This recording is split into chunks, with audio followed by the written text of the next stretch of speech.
माझ्यात पण काही दोष आहेत. दोष जे आहेत ते कमी करणं आणि गुण वाढवणं म्हणजे व्यक्तिमत्व विकासाच्या दिशेनं आपली वाटचाल इतकाच तो भाग असतो. त्यामुळे असं कधी कोणाला समजायचं नाही. आणि व्यक्तिमत्व विकासाचे वेगवेगळे पैलू असतात. म्हणजे त्याच्यामुळे काही जणांचं व्यक्तिमत्वाचे पैलू, सर एखादा विद्यार्थी खेळामध्ये छान असतो पण अभ्यासामध्ये मागे असतो, म्हणजे त्याचा व्यक्तिमत्वाचा विकास झाला नाही असं म्हणता येत. तो विद्यार्थी खेळामध्ये त्याचं व्यक्तिमत्व अधिक विकसित झालं, तो शारीरिक दृष्ट्या तो विकसित आहे. त्याचबरोबर त्या खेळाचं जे प्रावीण्य लागते ते गुण त्याच्यात आहेत, ते त्याच्या व्यक्तिमत्वाचे पैलू आहेत. म्हणून आपल्याकडे काय झालंय माहितीये का, शिक्षण क्षेत्रामध्ये फक्त ज्याला जास्त मार्क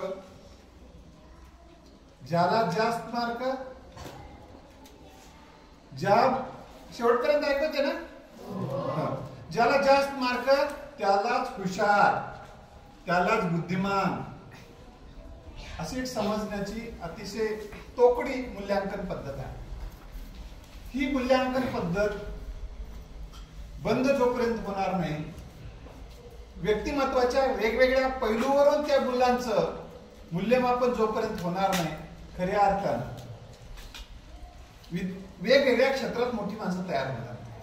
आमच्या विद्यार्थ्यांना फक्त जो विद्यार्थी वाचलेलं, शिकवलेलं लक्षात ठेवतो आणि परीक्षेत लिहितो आणि तो कागदावर ज्याला जास्त मार्क येतात, तो विद्यार्थी शाळेमध्ये त्याचा गौरव. परीक्षा संपल्यानंतर जर त्याला विचारलं या धड्यात काय होतं, त्या धड्यात काय सांगता येत, तरी तो या शिक्षण व्यवस्थेमध्ये तो गुणवान ठरतो, तो बुद्धिमान ठरतो. ही मूल्यांकनाची मर्यादा. तर त्यामुळे यामुळे काय होते, तोटा काय होतो की इतर क्षेत्रामध्ये जे विद्यार्थी गुणवान असताना सुद्धा त्या विद्यार्थ्यांना असं वाटायला लागते की आपण काहीच कामाचे नाही, आपण ढ आहोत, आपण उपयोगी नाहीत. मग त्याच्या आई वडीलही असं सांगायला लागतात, तू काही कामाचा नाही, बघ ते फलाण्याचं पूर्ण ग्रेड आलं. या त्याच्यामध्ये न्यूनगंडाची भावना अशी समाज आणि घरातले आणि शिक्षक आणि मित्र निर्माण करतात आणि त्यांचं व्यक्तिमत्व कोमेजून जातं. म्हणजे त्याच्या व्यक्तिमत्वाचा मृत्यू होतो. लक्षात आलं? जगाला मी उपयोगी बनणं म्हणजे व्यक्तिमत्व विकासाचा महत्वाचा घटक आहे का यासाठी म्हणालो, कारण आपल्याला समाजाच्या गरजा भागवण्यासाठी,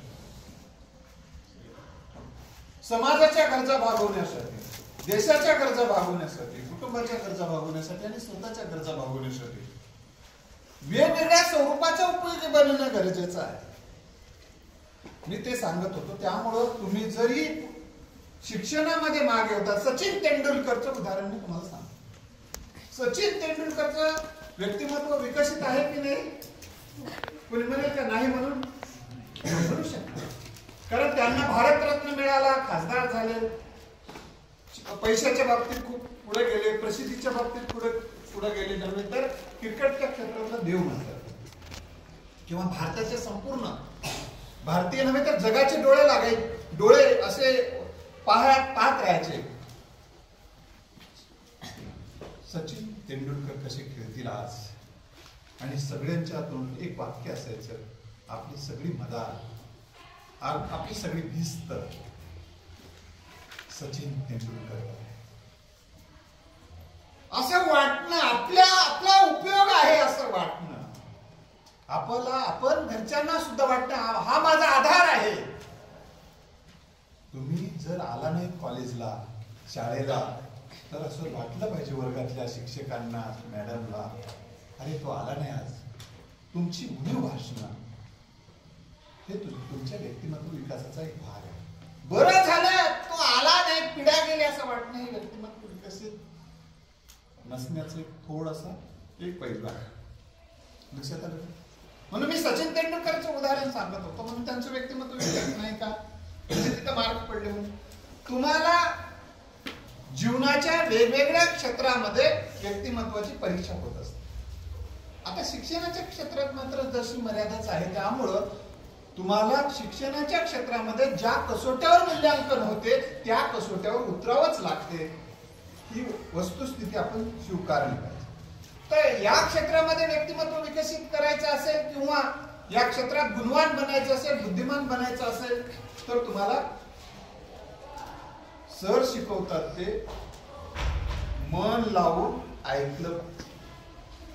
ऐकणं हे कानाचं काम.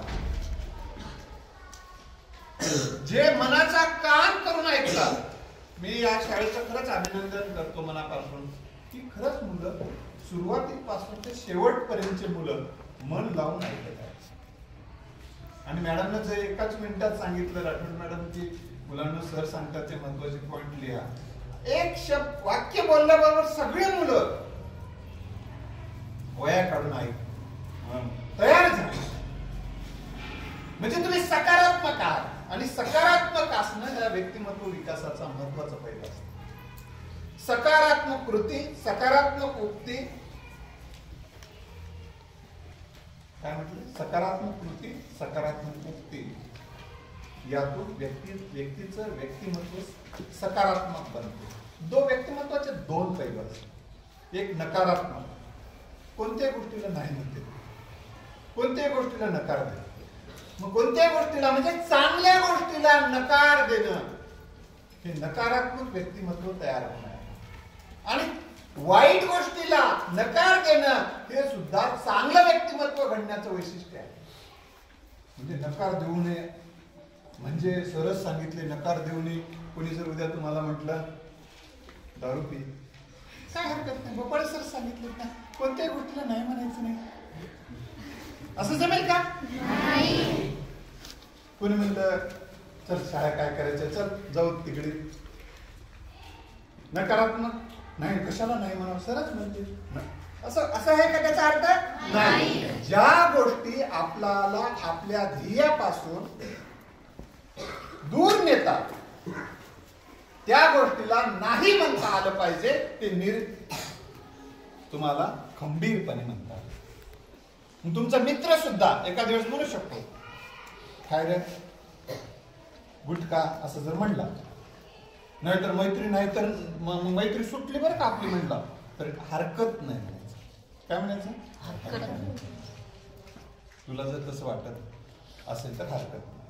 म्हणजे आपलं ध्येय सोडून आपल्याला ध्येयाच्या बाजूला नेणारे जे कोणी असतील त्यांना आपल्याला नाही म्हणता आलं पाहिजे.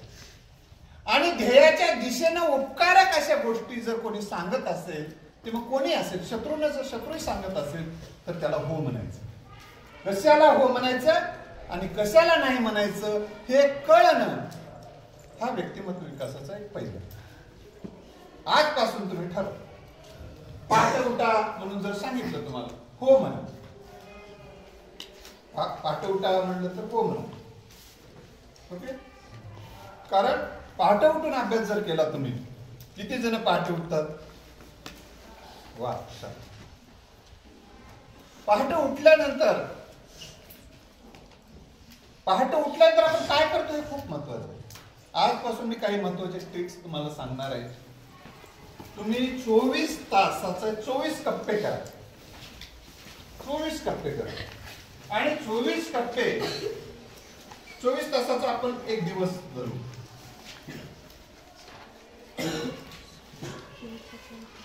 मी तुम्हाला असं हे असे कप्पे करायला सांगतो. या 24 तासाची घड्याळ माहिती तुम्हाला, तशा पद्धतीने. आणि मग त्या एक कप्पा एका तासात. ओके. एक कप्पा एका तासात आपल्याला गृहीत धरायचं.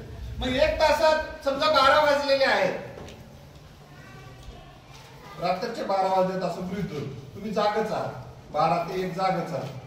तुम्ही त्यावेळी रडत आहात, फक्त काहीतरी आठवण आली रडत, तर लिहायचं 12 ते 1 रडत होते, पुन्हा अजून झोप आले नाही, 1 ते 2 मेसेज करत होते, त्यानंतर झोपले, त्यानंतर उठले, जेवले, जेवल्यानंतर अजून झोपले, शाळेला गेले नाही, 24 तास असेच वाया गेले. एक एक दिवस वाया घालणं म्हणजे आयुष्य वाया घालणं. व्यक्तिमत्व विकसित करायचं असेल तर वेळ वाया घालून उपयोगाचा.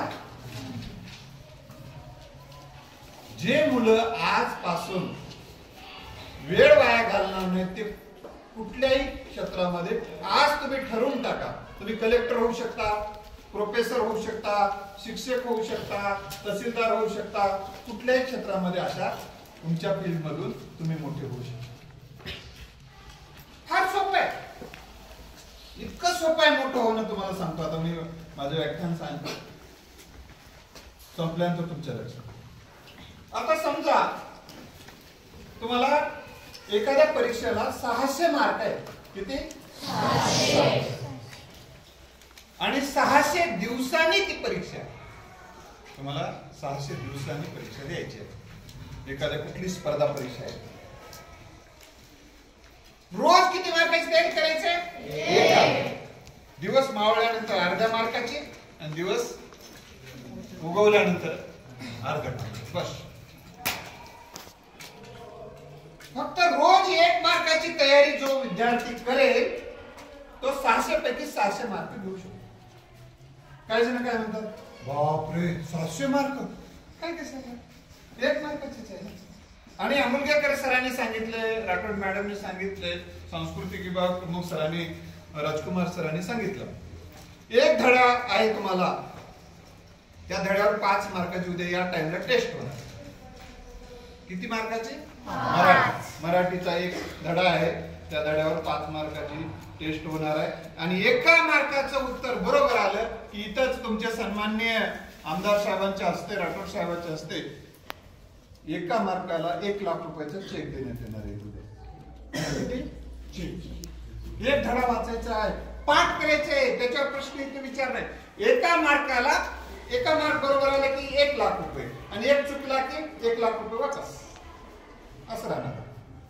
5 प्रश्न विचारले जाणार. तर तुम्ही अभ्यास कसा कराल? मन लावून करा ना. कारण तुम्ही उद्या पाहाल की मला 1 लाख रुपये असे मिळायला लागले, फोटो काढायला सर आणि राठोड साहेब, आमदार साहेबांकडून द्यायला लागलेले आहेत चेक. आणि सगळे पोरं टाळ्या वाजवायले. घरच्यांना असं वाटायला की माझ्या लेकराने 5 पैकी 5 प्रश्नाची उत्तर दिला माग आणि 5 लाख मिळवला माझ्या पट्ट्यानं, माझ्या वाघिणीनं. घरच्या म्हणाले असं समजा. आणि तुम्ही बघा, ते तुम्ही चित्र बघा डोळ्यासमोर की तुम्ही उद्या तिथे 1 लाख रुपयाचा असे 5 लाख रुपयाचे 5 चेक घेणार. तर अशी जर तुमची प्रेरणा असेल तर तुम्ही तुमचा वेळ वाया घालाल का? मी तुम्हाला सांगतो, माणसं मागे पडतात त्याचं कारण आहे त्यांच्यामध्ये क्षमता नाही, कौशल्य नाही, शहाणपण नाही, त्यांना सुविधा नाहीत, यामुळे ते मागे पडत नाही. आपल्याला जे काही क्षमता आहे, कौशल्य आहे, साधन संपत्ती आहे, जे काही आहे त्याचा उपयोग ते करत नाहीत म्हणून मागे पडतात. लक्षात आलं? आता तुम्ही 5 मार्काची तयारी करू शकता एका दिवसात. तर तुम्हाला मी 600 दिवसामध्ये रोज 1 मार्काची तयारी शिकवतो. म्हणजे आता समजा रोज 1 मार्काची तयारी जो करतो तो विद्यार्थी अशी प्रेरणा मिळाली 5 मार्काची करायला, त्याचा लवकरच अभ्यास होऊन जाईल ना. तुम्हाला आज एक प्रकार तुम्ही लिहून ठेवायचं, तुम्हाला काय बनायचं लिहा तुम्ही वहीमध्ये. तुमचं तुम्ही लिहा, मी कोणालाच विचारणार नाही. मला काय बनायचंय, प्रोफेसर बनायचंय, तहसीलदार बनायचंय, काय जे बनायचंय तुम्ही, मला काय मी विचारत नाही तुम्हाला. मी तुम्हाला सांगतो ते ठरवा. तुम्ही फक्त तुमचं तुम्ही ठरवा. कोणाला सांगायचं तर सांगा, न सांगायचं कोणी कोणाचं बघू नका. त्याचं त्याने लिहायला बंद करून ठेवा. मी त्याच्यासाठी यासाठी सांगतो, तुम्ही ठरवा तुम्हाला काय बनायचंय. पोलीस बनायचंय, काय बनायचंय तुम्ही आता ठरवा.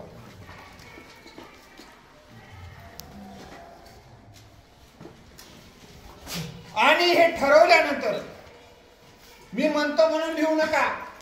तुम्हाला खरंच मनापासून वाटत असेल तर लिहा, नाहीतर मला काहीच बनायचं नाही असं लिहून टाका. काहीच बनायचं नाही असंच जाऊ द्या, जसं जमत तसं. वाहत जाण्याला पुरुषार्थ लागत नाही, पोहून जाण्याला पुरुषार्थ. पोहून जाण्यासाठी परिश्रम घ्यावे लागतात. नदीत वाहत जायला परिश्रम घ्यायची गरज आहे का? नाही, टाकलं फेकून दिलं की जाते वाहत, म्हणून दिलं. वाहत जाणं, प्रवास करण्यासाठी एक दिशा लागते. म्हणजे कुठे पोहोचायचे त्या ठिकाणी पोहोचणं म्हणजे ध्येय प्राप्त होणे. आणि मग त्या दिशेनं पावलं टाकू लागलं की आपला ध्येयाच्या दिशेनं प्रवास होत आहे.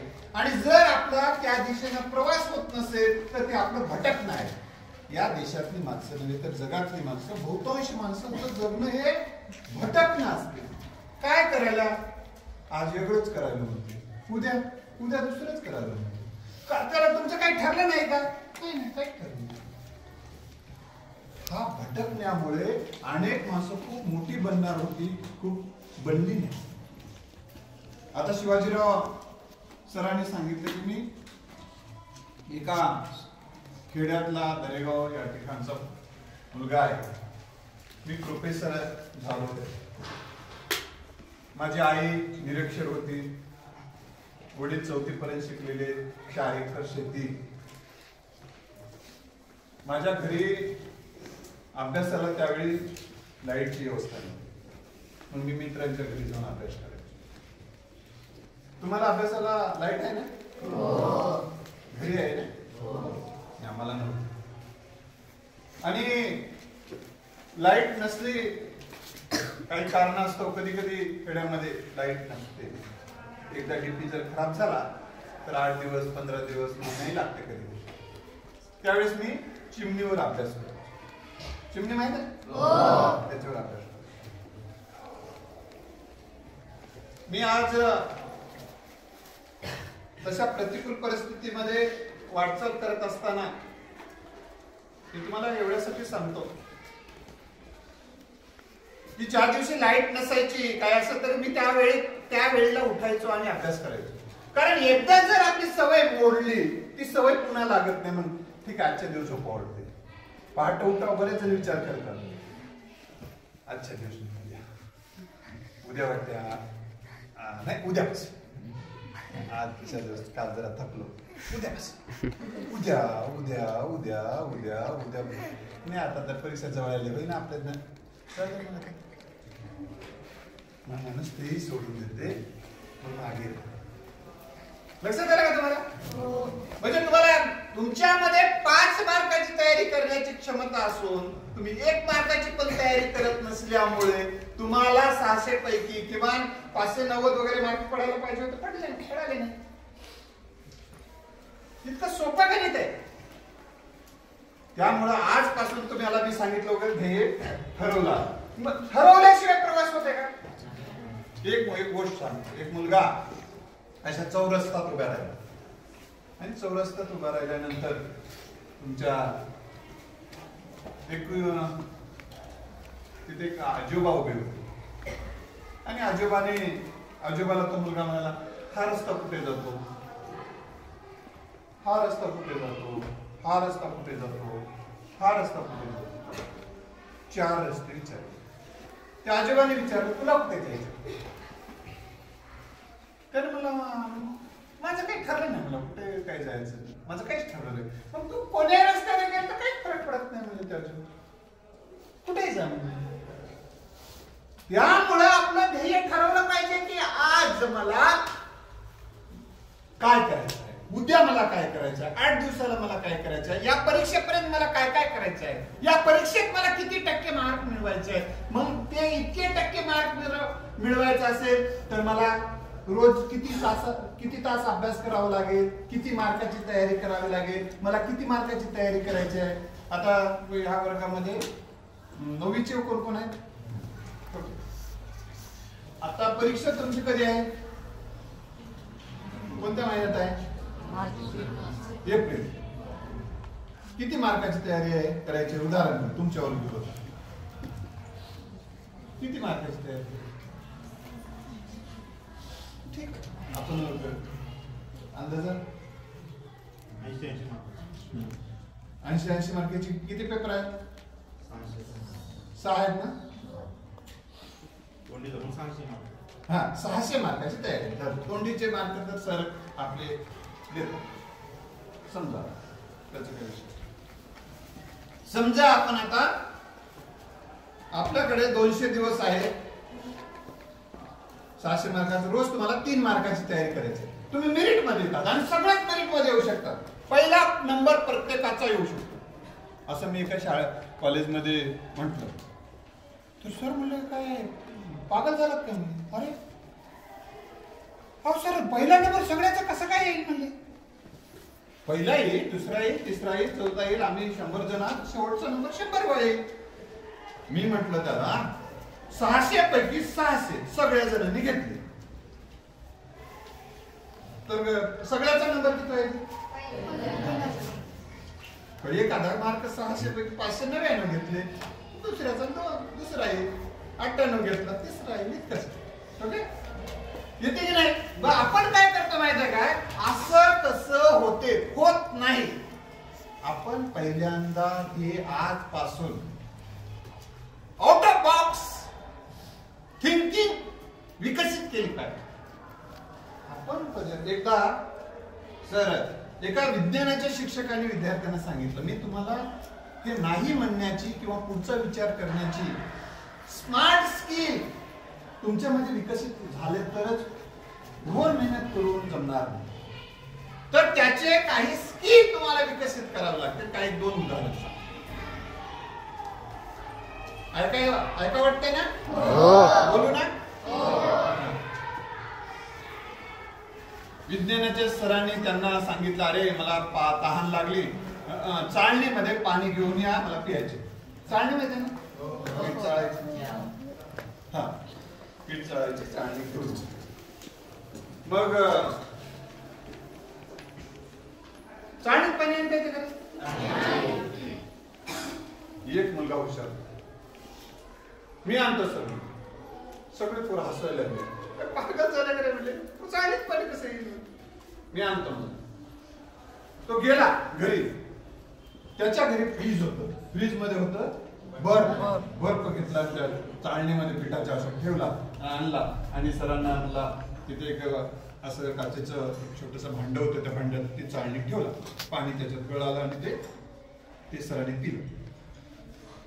म्हणजे तुम्हाला जेव्हा आपण इतकी सवय लागली आपल्या माइंडला, हे होत नाही, हे होत नाही, हे होत नाही, हे होत नाही, आपल्याला नाही नाही हे जे पॅटर्न बनलेला आहे आपल्या विचार करण्याच्या पद्धतीचा, हा पॅटर्न जोपर्यंत आम्ही बदलणार नाही तोपर्यंत आमच्या व्यक्तिमत्वाच्या विकासाला प्रारंभ होणार नाही. नाही नाही म्हणे. त्याने विचारला की याच्यातून काहीतरी विचारतोय तर प्रश्न याच्यातून काहीतरी असतो. दुसरे एक उदाहरण. एकदा एक स्पर्धा होती शाळेमध्ये. एक वाळूचा ढीग होता असा खूप मोठा असा. त्या वाळूच्या ढिगामध्ये असे टाचण्या टाकलेल्या होत्या, खोपले मिसळल्या होत्या, खोपले मिसळ. आणि त्या शाळेच्या शिक्षकाने म्हटले की जो मुलगा लवकरात लवकर या टाचण्या जो जास्तीत जास्त गोळा करून आम्हाला आणून देईल त्याला जास्तीत जास्त पैसे दिले जातील.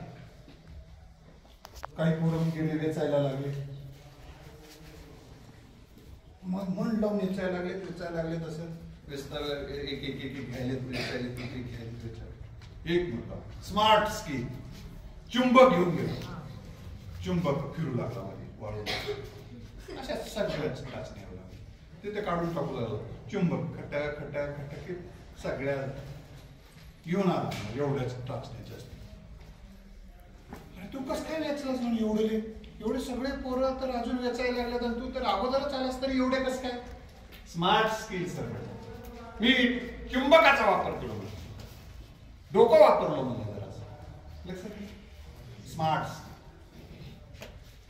तुम्हाला ते आणखी गोष्ट सांगतात ना, एक होता कावळा, भांड होतं, त्या मुळाशी पाणी गेलं होतं, म्हणजे खाली तळाशी पाणी गेलं होतं.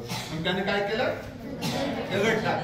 दगड टाकल्यानंतर ते पाणी वर आल्यानंतर पिला आणि निघून गेला. पण ते मी जे गोष्ट सांगणार आहे त्या गोष्टीतला जो काळा होता तो स्मार्ट स्किल त्याच्याकडे. त्यानं म्हणलं स्ट्रॉ आहे ना, ज्यूस पिताना वापरत, त्यानं स्ट्रॉ आणला, डायरेक्टच स्ट्रॉ मधून पाणी पिलं. आत्ताच जे काही प्रचंड स्पर्धेचं युग आहे आणि या प्रचंड युगा स्पर्धेमध्ये आपले स्पर्धक जे काही साधन सामुग्री वापरत आहेत, जे काही तंत्रज्ञान वापरत आहेत, जे काही कौशल्य वापरत आहेत, ते कौशल्याचा जर तुम्हाला परिचय नसेल, त्या कौशल्याचा तुम्हाला परिचय नसेल तर तुम्ही मागे पडणार. आर्टिफिशियल इंटेलिजन्स येते आहे, आता आलेला आहे. तुमच्या मोबाईल मध्ये आर्टिफिशियल इंटेलिजन्स कुठल्याही विषयाची माहिती टाकली तुम्हाला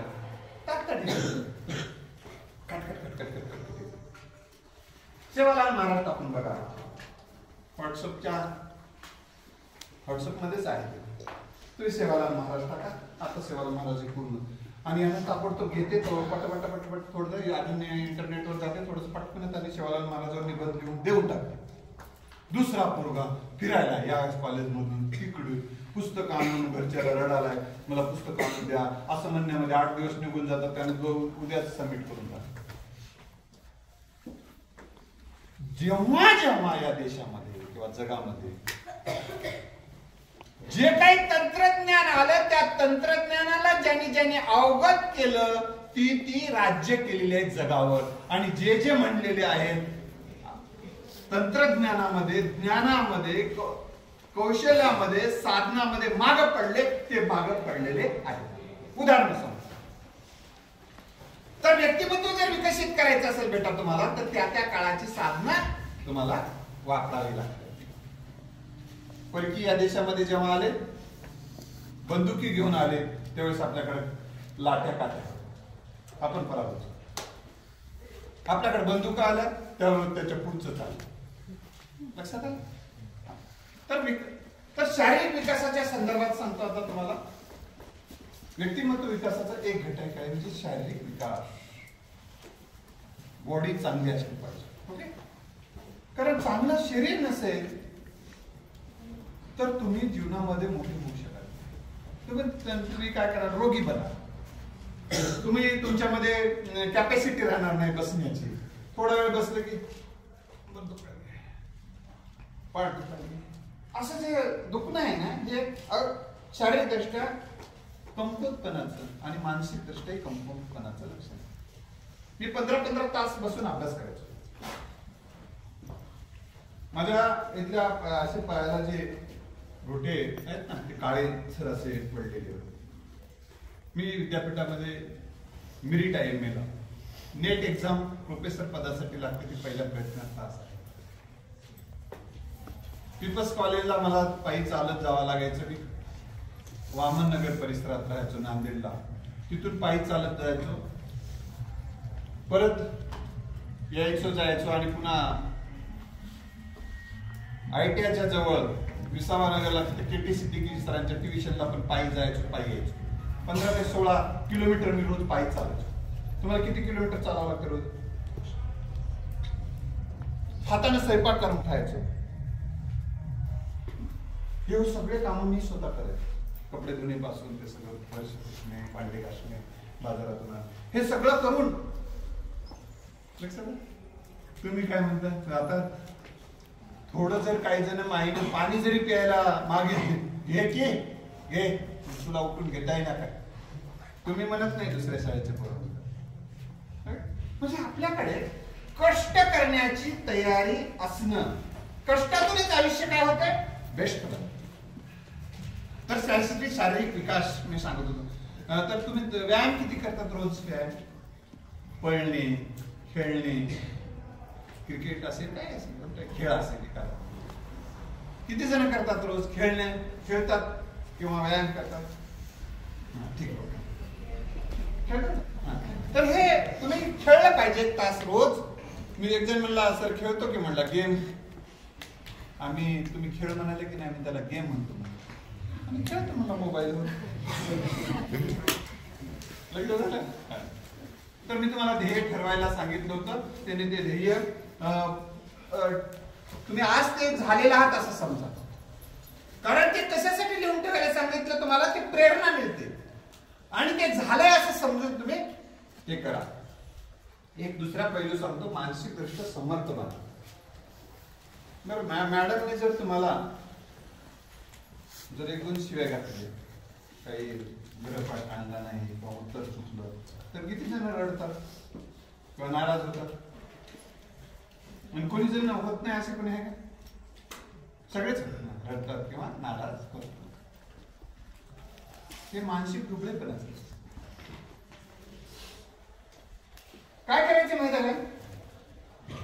आपण मनानं समर्थ बनलं की बाह्य घटकाचा आपल्या मनावर परिणाम होऊ द्यायचा नाही असं जी माणसं ठरवतात ती निंदा, टीका, दुर्लक्ष करणे, अपमान करणे, अडचणी आणणे, अडथळे आणणे अशा घटकामुळे विचलित होते. ठीक आहे, ठीक आहे. कुठल्याही परिस्थितीमध्ये मी मानसिक दृष्ट्या डिस्टर्ब होणार नाही. जगातली कुठलीही शक्ती मला मानसिक त्रास देऊ शकत नाही असा ठाम निर्धार जर केला तर तुम्हाला आजपासून रडणं तुमच्या आयुष्यात. याचा अर्थ मी तुम्हाला त्यांनी जर मॅडमनी काही चांगलं सांगितलं तर तुम्ही ते स्वीकारायचं. काय म्हणायचं माहितीये काय? जे मला कोणी चांगलं सांगेल ते स्वीकारतो, मला ऐकू पण येते. चांगलं जे कोणी मला सांगेल ते मला ऐकू येते. जे कोणी द्वेष बुद्धीतून मला कोणी काही बोलेल मला ऐकूच येत नाही. एक जण मैत्रीण अशी शिव्या घालत होती दुसरी. तुला घातली शिव्या? दुसरी काय म्हणाली? घातली शिव्या? हो हो किती घातली माय, मला ऐकूच येईना ग. कसं काय जन्मताच असाय मला ऐकूच येईना ग शिव्या. असेल टीका चांगलं तेवढंच ऐकते ग, म्हणजे काढण्याच तसे आता. कोणी शिव्या घालली का? तू काय घालून वायाला घाला, तिला ऐकूच येईना मान.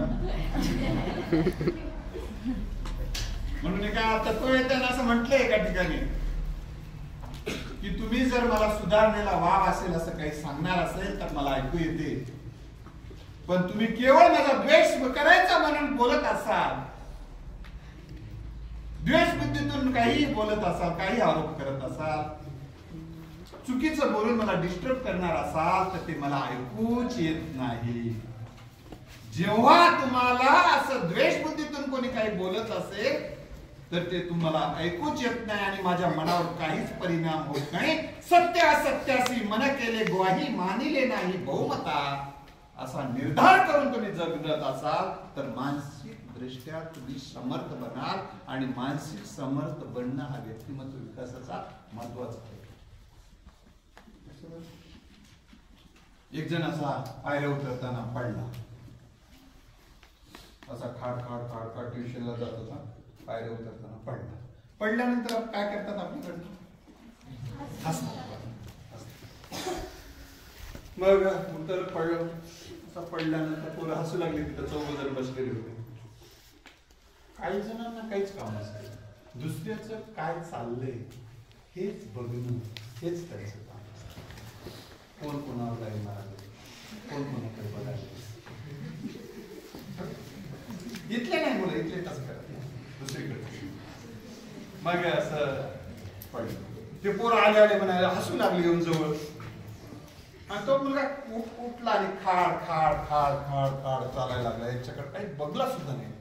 अरे अरे थांब थांब थांब. अरे अरे तू पडलास, तुला काय वाटलं नाही? कोण पडलं? त्यांना कोण पडलं?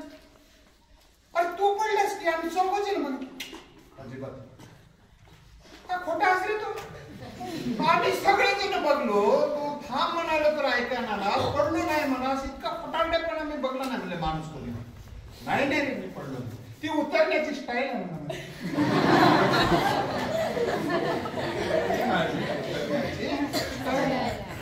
खूपच आहे बेटा. उद्या उद्या उद्या आले बघून घरची भाकर खाऊन. घरचे सगळे आईवडिलांनी यांना याच्यासाठी जन्माला घातलेला आहे असं समजले. तुम्ही नाही बरं का तिकडे. मग तिथे येऊन आलं बस तो मुलगा त्याच टाइमला. कारण जे माणसं यशस्वी होतात ना त्यांचा त्या वेळेचा एक शेड्यूल असतो, त्यानुसार काम करतात. मग तिथं उद्या उतरताना खाड खाड खाड खाड चालला, पडला नाही काय नाही. हा पुन्हा म्हणले काय रे, थांब थांब थांब म्हणले, तू तर म्हणलास की म्हणले माझी पडून उतरण्याची स्टाईल आहे. काल पडला होतास, आज पडला नाहीस, मग का पडला नाहीस, मग आम्हाला सांग की आज.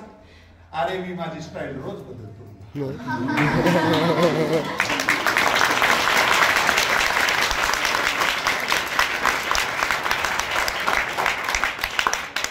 उदाहरण एवढ्यासाठी सांगितलेलं आहे, हे केवळ टाइमपास म्हणून सांगितलं. तर लोक तुम्हाला हसणार, तुम्हाला डिस्टर्ब करणार, चिडवणार, तुम्हाला कधी काही अपयश येऊ शकते त्यावेळेस ते मानसिक खचीकरण करणार, काही चुकू शकते तेव्हा हसणार. एक मुलगी अशी वर्गामध्ये, मॅडमने तिला, अगं तू खूप मोठी बनणार आहेस, आहेस दर्जाचं, तुझं टॅलेंट आहे, तुझ्याकडून आम्हाला खूप अपेक्षा आहेत असं त्यांना म्हणायची. एका दिवशी त्या मुलीला गृहपाठ आणले आणि त्या मॅडमचं खूप प्रेम होतं त्या मुलीवर. मग ती ऐकत नव्हती, काय प्रॉब्लेम झाला ती मुलगी ऐकत नव्हती मॅडमचं. त्या दिवशी मॅडमला खूप बोला वाटलं, तेवढं बोललो वर्गात सगळ्या. मग ती मुलगी अजिबात रडली नाही किंवा डिस्टर्ब झाली. बाहेर गेल्यावर मुली म्हणली, अगं मॅडम तुला एवढं बोललं तरी तू मॅडमला काहीच म्हणले नाही. म्हणले काय काय झालं, म्हणजे काय बोलले, माझ्या हितासाठीच मॅडम सांगत होते ना. म्हणजे उद्या तो म्हणली माझ्या घरी काही प्रॉब्लेम होता त्यामुळे मी आणू शकले नाही. मॅडम माझ्या हितासाठी, माझ्या मॅडमचं माझ्यावर प्रेम आहे म्हणून म्हणतात. माझ्या आईसाठी मॅडम. जी माणसं आपल्यावर रागवतात, आपल्यावर चिडतात, आपल्यावर संतापतात, याचा अर्थ ते आपल्या हितासाठी जर असेल तर ते आपल्यावर प्रेम करतात.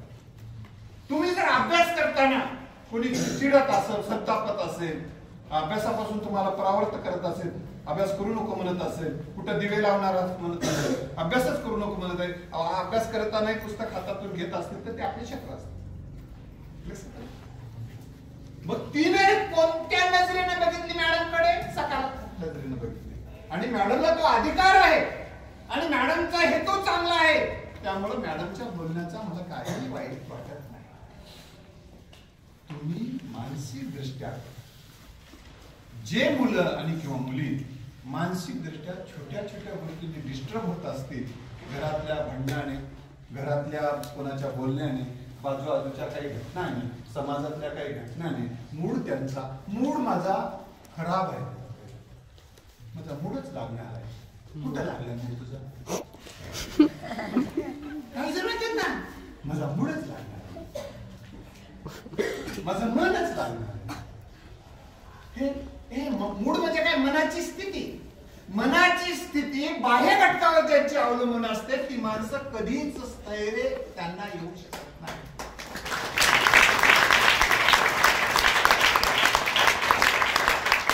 याचं कारण असं आहे की बाह्य घटक तुमच्या मनासारखं वागूच शकत नाही आणि ते वागूच शकत नाही आणि तुम्ही मग त्यांच्या तालावर नाचत असाल तर दिवसभर तुमचा मूड खराब होत राहणारच. मग आता मूड खराब झाल्यावर अभ्यास कसा होईल? बाईचा मूड जाग्यावर येण्यासाठी 4-4 दिवस लागत असतील तर बाई मानसिकदृष्ट्या स्वस्थ कशी राहील आणि आनंदी जीवन कसं जगेल? मानसिकदृष्ट्या स्वस्थ असल्याशिवाय अभ्यास कसा होईल? अभ्यास झाल्याशिवाय प्रगती कशी होणार?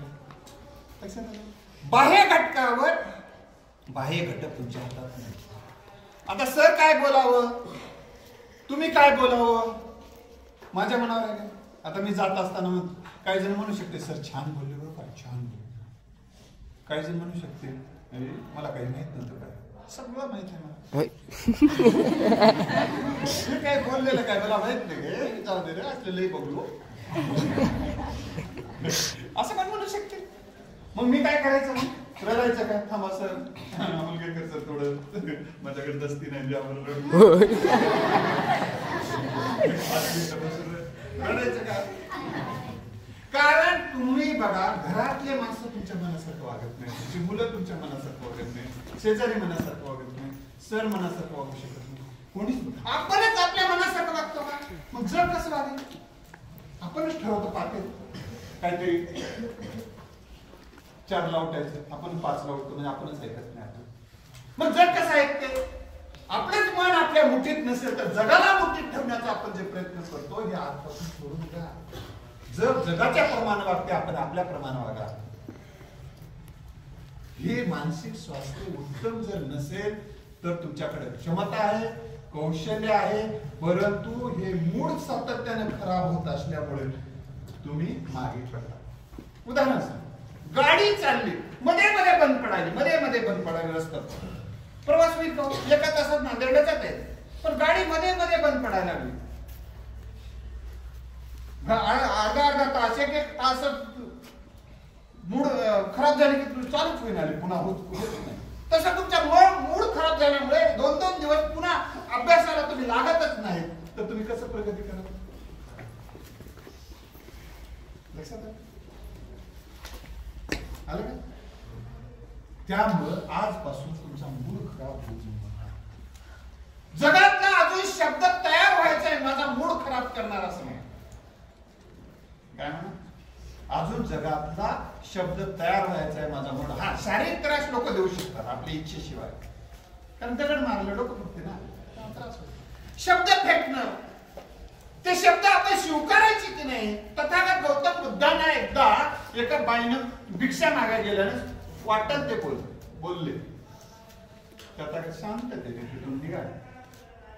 त्यांच्यासमोर आनंद नावाचा त्यांचा शिष्य होता. रात्री झोपच येणं आनंदला, अस्वस्थ, मुझे नींद ना आहे, मुझे चैन ना आहे, असे अवस्था. तथागत विचारले, आनंद काय झालं तुम्हाला, इतके का अस्वस्थ?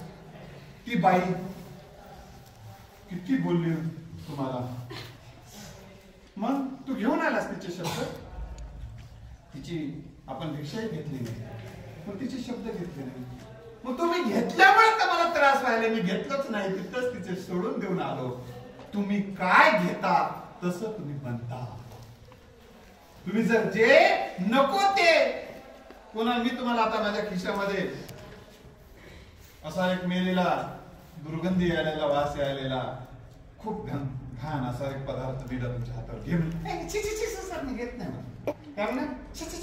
घेणार. मग छी घेणार नसाल जे एखादी वस्तू, तर मग जे मानसिक त्रास देणारे शब्द कशाला घेऊन बसता? एक जण म्हणला, सर मुलगे कसं चालल्यानं मला लय बोलला सर. मग त्याला आता घरात पाऊल टाकू देत नाही म्हणला. बरं, काय हरकत नाही सर. रोज त्याचीच आठवण, असं बोलला, तसं बोलला, त्याच रोज चित्र त्याची चिव लागलं. म्हणजे ज्याला घरात घेऊ शकत नाही हा, आणि डोक्यात मात्र त्याला घेऊन बसला. आपल्याला जे जे माणसं नको आहेत ते आपण घरात घेत नाही, पण डोक्यात मात्र त्यांना ठेवले. आणि नको ते माणसं डोक्यात ठेवलेल्या माणसं मानसिक दृष्ट्या स्वस्थ राहू शकत नाही. दिस इज अ सायन्स आहे. माझ्या हातामध्ये एका हातात बर्फ ठेवला आणि एका हातात अग्नी ठेवला. एका हातात बर्फ ठेवला, एका हातात अग्नी ठेवला.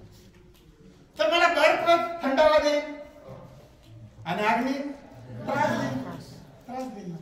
मग जी गोष्ट तुम्हाला त्रास देत आहे ती डोक्यात ठेवला तर याच्यावर ऑपरेशन कुठं आहे का? म्हणे, डॉक्टर साहेब मला त्या माणसाचे विचार येऊन मला लई त्रास व्हायला, थोडा गोळ्या द्या, औषध द्या, माझं ऑपरेशनच करून टाका. गेल्याने गेले 2 लाख रुपये घ्या, 2 लाख रुपये नगदी घ्या बाबा, पण ते माझे त्रासदायक जे विचार माझ्या डोक्यात बसलेले आहेत ना, त्याची प्रतिमा सुद्धा माझ्या डोक्यात बसलेली आहे ना, मला लई त्रास व्हायला, एकदा काढून टाका. 2 लाख घ्या, 4 लाख घ्या, 5 लाख घ्या. डॉक्टरकडे गेला.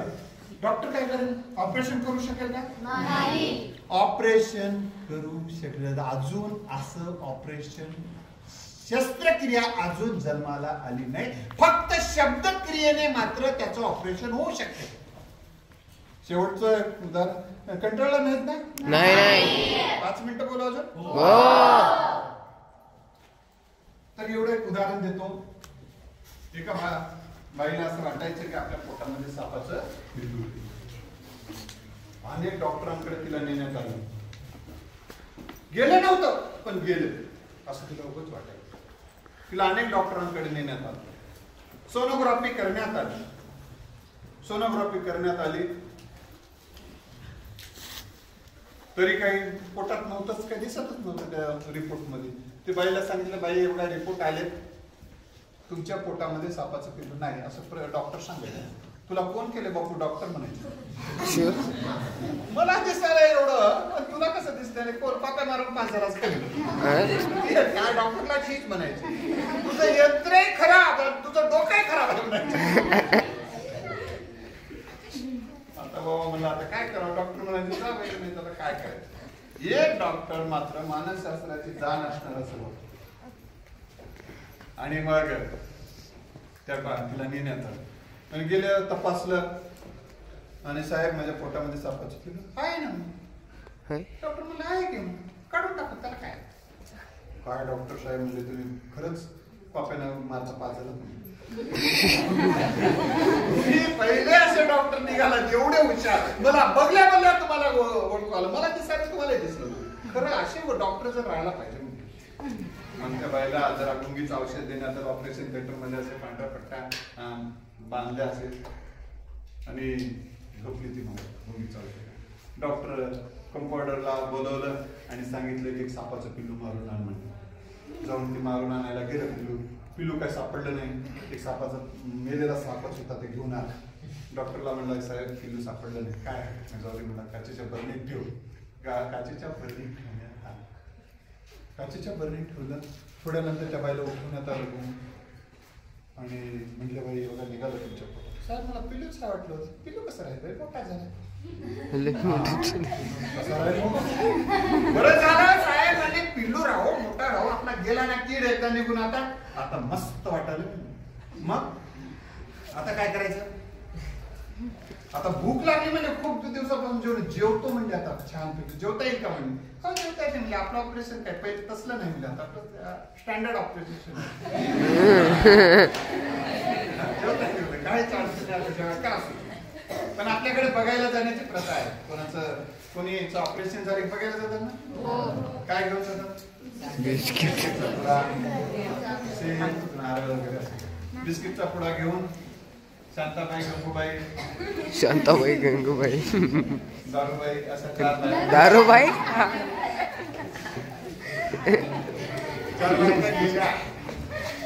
आणि ती जेवण करत होती. बोलता बोलता एक म्हणाली, माय बरं झालं तुझ्या पोटातला साप निघून गेला, एकदाची पिढा गेली, लय दिवसापासून परेशान होतीस. डॉक्टर खूप मोठे आहेत, हे छान झालं बाई.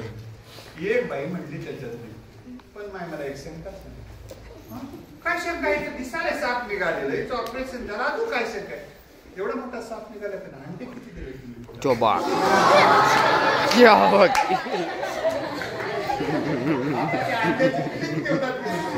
बाई जेवू लागली होती आणि मग अशी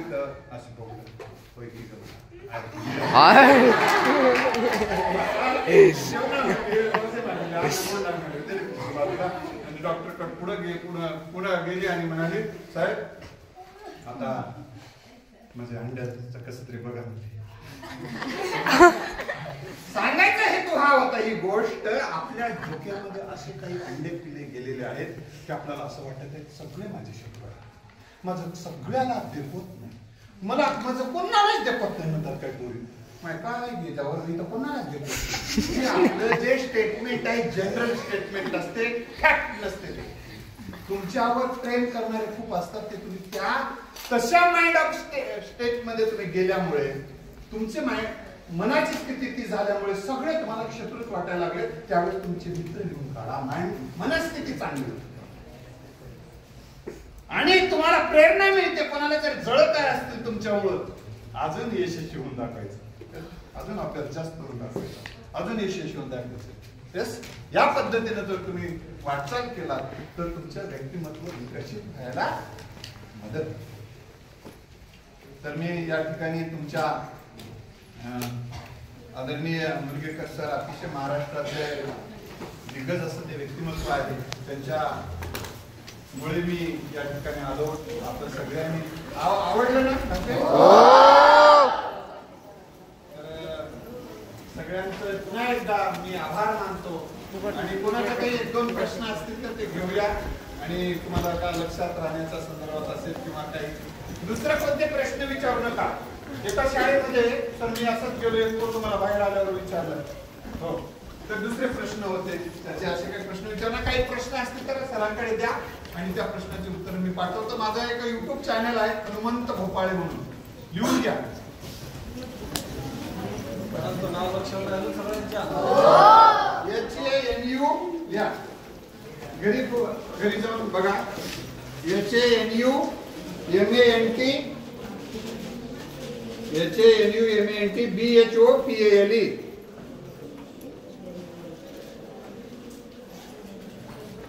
हनुमंत भोपाळे हे घरी गेल्यावर YouTube मध्ये सर्च करा. असे अनेक विषयाचे व्याख्यान तुम्हाला भेटतील. हे आजचं झालेलं व्याख्यान सुद्धा तुम्हाला त्या YouTube वर भेटेल. कोणी जर म्हटलं तर लई भारी झालं सरांचं व्याख्यान, कसं आता मिळालं नाही तर तुम्ही बघू शकता. धन्यवाद.